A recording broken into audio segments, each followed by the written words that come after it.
My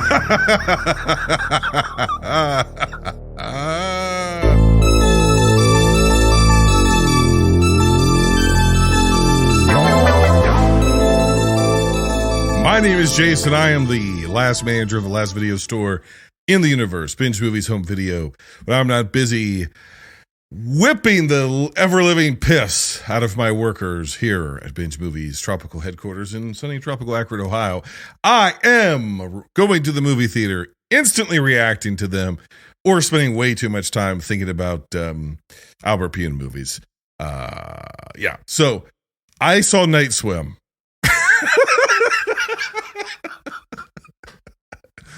Oh, shit. I saw Night Swim. I'm not going to bury it. It's a 1. It's a 1 out of 5. It's a terrible movie. But it's the funniest movie I've seen in a long time. Let's get into it. By the way, if you want these instant reactions even more instantaneously, go to patreon.com/binge movies, where you could have listened to this early. Even earlier. Night Swim.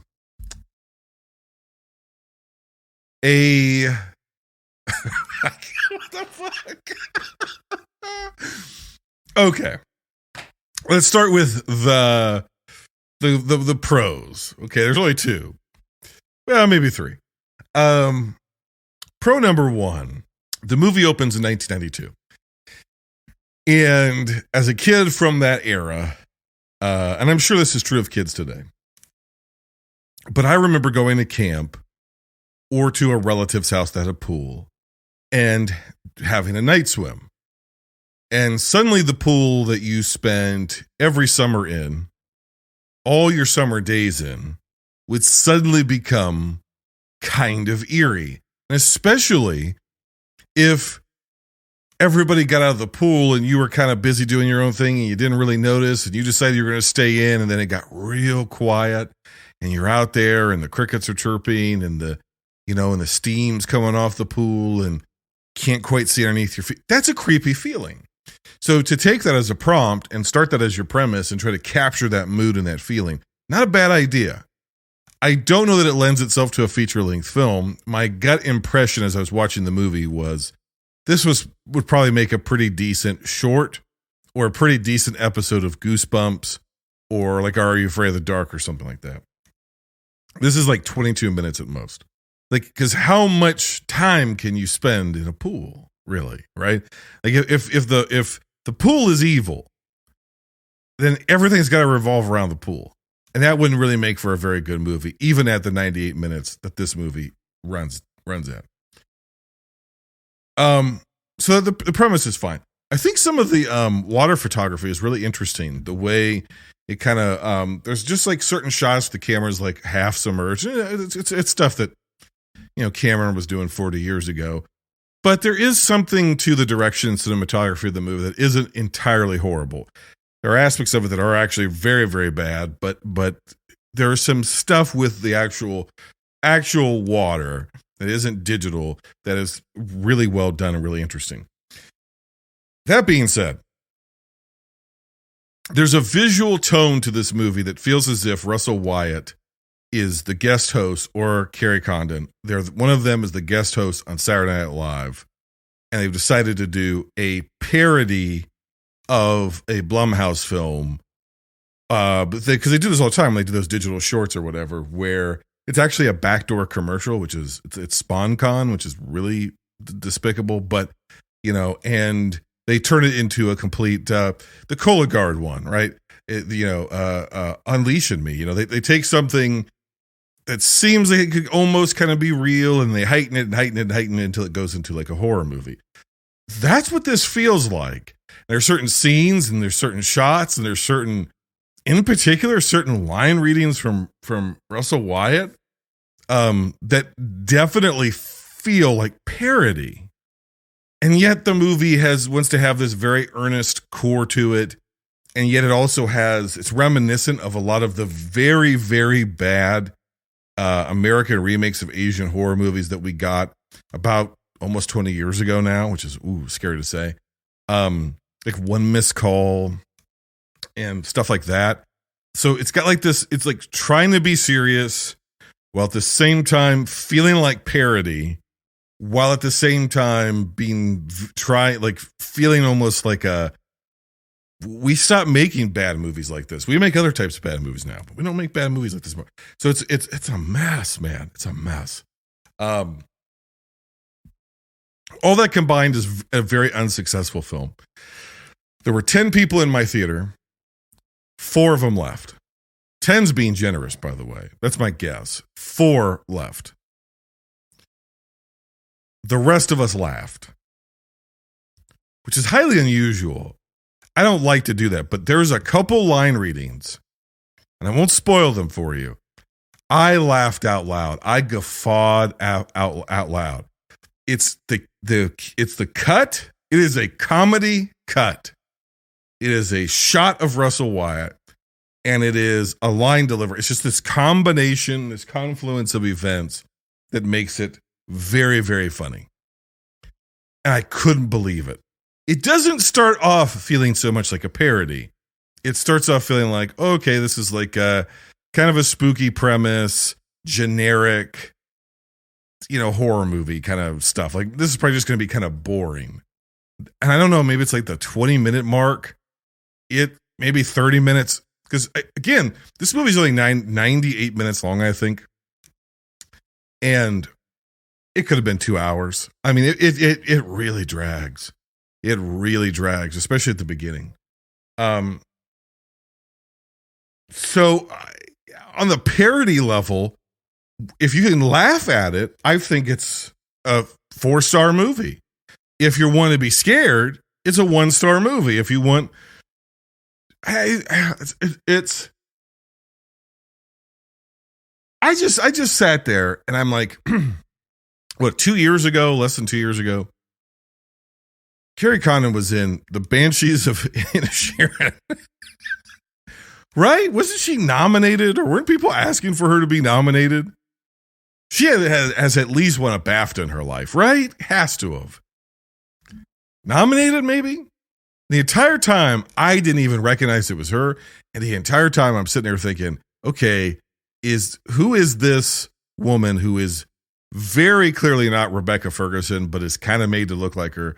And maybe that's just me stereotyping. But and then other times she's kind of made to look and act like Emily Blunt. And I'm like, who is this not Emily Blunt? And then here it is, a very talented actress. I don't know why she accepted this movie, because if you read this on the page, if you read this script, there's no way that you wouldn't think that it was a parody. There's no way that you wouldn't think there were comedy undertones to it. And maybe they thought that's what it was.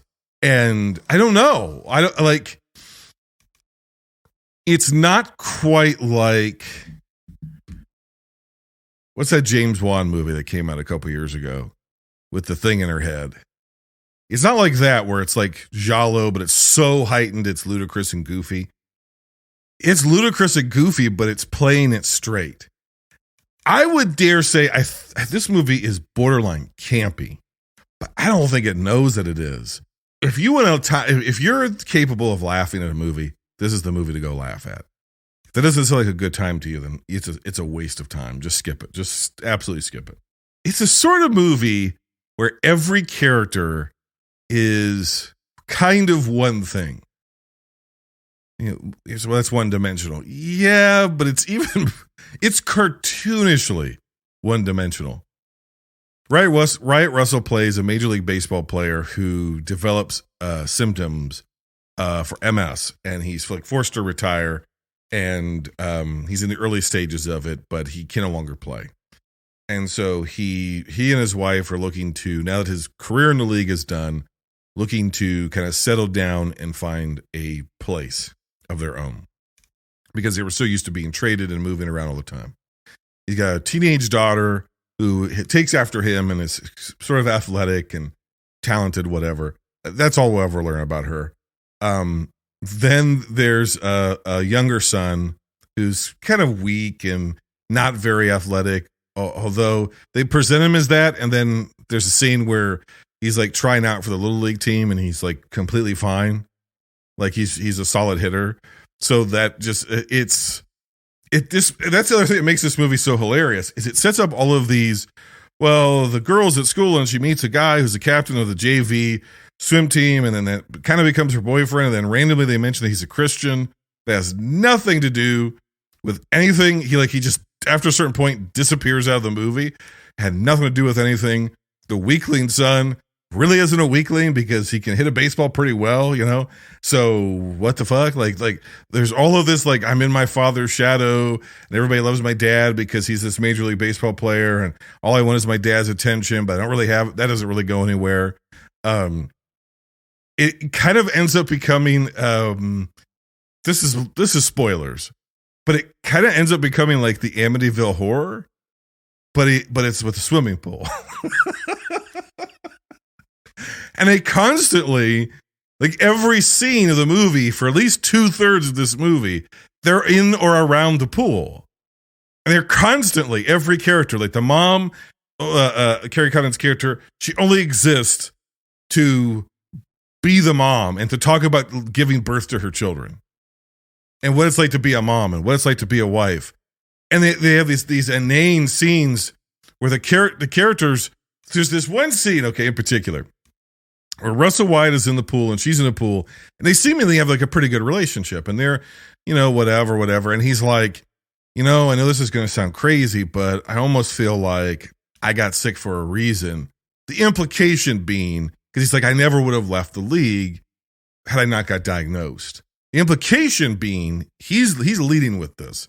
The implication being that he has missed out on his family's life and them all being in the pool and diving for quarters together and having fun, and he's really enjoying himself. And it's like, okay, it's like a fairly well acted, well written little piece. It's and her response to that is, remember, no looking back. And she's like, you have to be here with us, like in the present. We have to enjoy the time that we have together, which is literally what he is saying. And there's multiple conversations. And then they go back to Russell White. He's like, oh yeah, right. Yeah. Don't look back. Then he starts looking back. It's like, were there two different scripts that got mashed up here? He is leading the conversation by going, it's kind of all, yeah, I've got this horrible diagnosis, but in the meantime, it's kind of worked out because I see the love and the family that I have. And she's like, oh, don't think about baseball. He's not. He's thinking about you. And it happens. He's like, I think we should really buy a house and just settle down and put our roots down. And she's like, whoa. I want to settle down and put our roots down. I need to know that you really want to do that because I really want to settle down and I want to buy a house. And he's like, he has just got done telling her, honey, I think we should buy the house with the pool. And if you like the drinking game of take a drink every time they say the word pool or the pool, I just love the pool. He's a good boy. Good boys love the pool. I mean, just ludicrous stuff. This is where it gets into parody. The kids' schools, where they go to school mascot is a trout. When a girl goes to school, she gets popular. How does she get popular? She gets popular by applying for the swim team. There's whole little things about drinking water and natural springs and water fountains, and the water may be alive. And I won't spoil the mythology, the revelation of like, why is this pool evil? But just think to yourself, a pool is pretty limiting as far as a movie goes to stage action sequences of one type or another. So how should you stage those sequences? What could you do there? Well, if you see the trailer, they're going to do Marco Polo. And if you see the trailer, they're going to do chicken, where one person stands on another person's shoulders. And there's going to be like diving for stuff. And that there's probably going to be something with the filter at the bottom. And so it's like everything you thought of as a kid or did as a kid when you were 10 years old in a swimming pool, that's what's in this movie. And it is played for horror. And the creature designs in this movie, the one creature is laughable. It is when we first got the revelation of what one of the main manifestations of this evil is, the row behind me erupted in laughter, and I laughed too. I could not contain my laughter. It was my second big laugh of the movie. This is a ludicrous film. It looked really stupid in the trailer, but you never know. You never know. And it is somehow even better than that. It is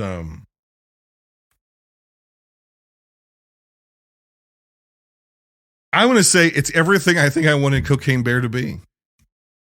You know, Cocaine Bear was trying to be what this movie naturally is. Yeah, this is the best way to put it. You know, this I think is true camp. This is a true midnight movie. I can't believe, like 40 years from now, whatever the equivalent of podcasting is, somebody's going to dig this fucking movie up. And they're going to laugh their ass off. And it won't actually happen because it will never gestate that long because people will be doing podcasts within the next week of how bad this movie is. And laughing their ass off and roasting the shit out of it. I could almost guarantee it. That is if enough people see it. So I think the best thing for all of us is that nobody sees this movie. It flops miserably. Barely anybody talks about it. And then like 30 years from now, the next generation of movie nerds can just enjoy it for what it was. Like, what were they on in 2024? I don't have an answer for that, but I laughed my ass off. So as a horror movie, not scary. As a Blumhouse movie, kind of on par with a lot of the junk they put out. 1, maybe 1.5 out of 5 as a serious film. As a unintentional camp comedy, potential bad movie classic, 4 stars. Can't say enough good about it. I couldn't fucking believe it. There's so much in this movie I couldn't fucking believe. I couldn't fucking believe it. All right, those are my thoughts on Night Swim. Are you even going to see this movie? Let me know in the comments below. You can find us on bingemovies.podbean.com, I think. That's where we're mostly hosted. You can find us on patreon.com/bingemovies. We're still on what's left of the remnants of Twitter. 71% devalued, but we're still there, hanging on. Comment below. Just shoot a tweet to us at Binge Movies or find us on Instagram at Binge Movies Lives. Got to grow that Instagram platform, children. So follow us over there. Yeah, I have nothing else to say. I just really want to know your thoughts. Are you even going to watch this movie? And if you've seen it, did you find it as funny as I did? Let me know. Until next time, binge on.